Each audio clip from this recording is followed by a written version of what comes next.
Graham Pike, President of the Capertee and District Progress Association, speaks out on how the Department of Education is closing the Capertee Public School without proper process. Graham, what was your first reaction when you learned Capertee Public School was being closed? Thank you. My first reaction was shock and disbelief. We expected consultation with the Department of Education, not a sudden closure. Families felt blindsided and railroaded to decisions they had to make quickly.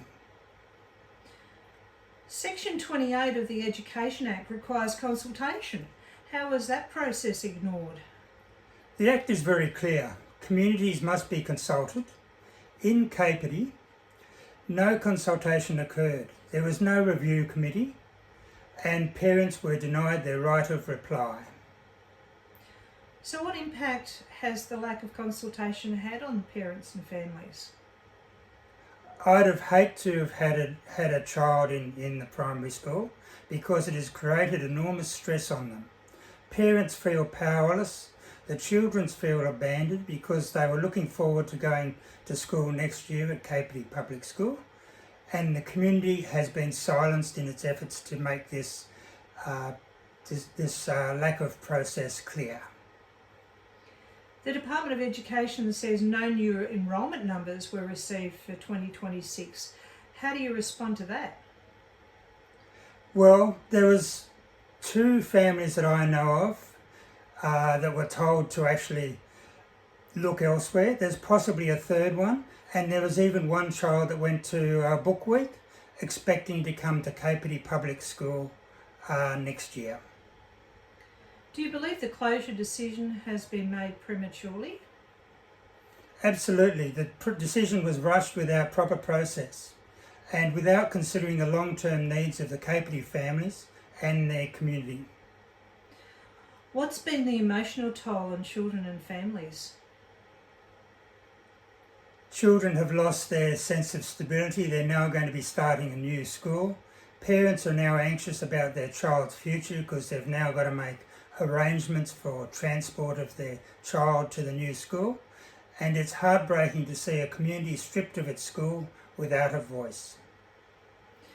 You've called for Premier Minns to intervene. What specific action do you want him to take? We want the Premier to enforce Section 28, reopen Capertee School for 2026 and allow the consultative process to begin immediately with the parents and the community, which includes Capertee and District Progress Association. If the closure goes ahead without consultation, what precedent does that set? It sets a dangerous precedent that any small school in New South Wales can be closed without community input. That undermines the trust in the entire system. It also makes it hard on the parents, thinking that they could be forced to make a quick decision at any time.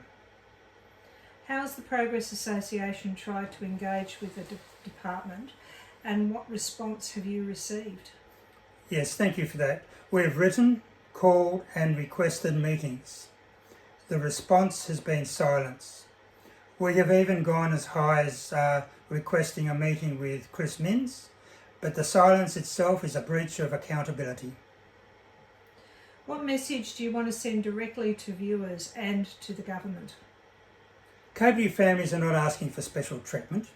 We're asking for fairness, for the law to be followed, and for our children's right to education to be respected. If you do not want government departments railroading small communities, please share this video with your friends so it goes viral.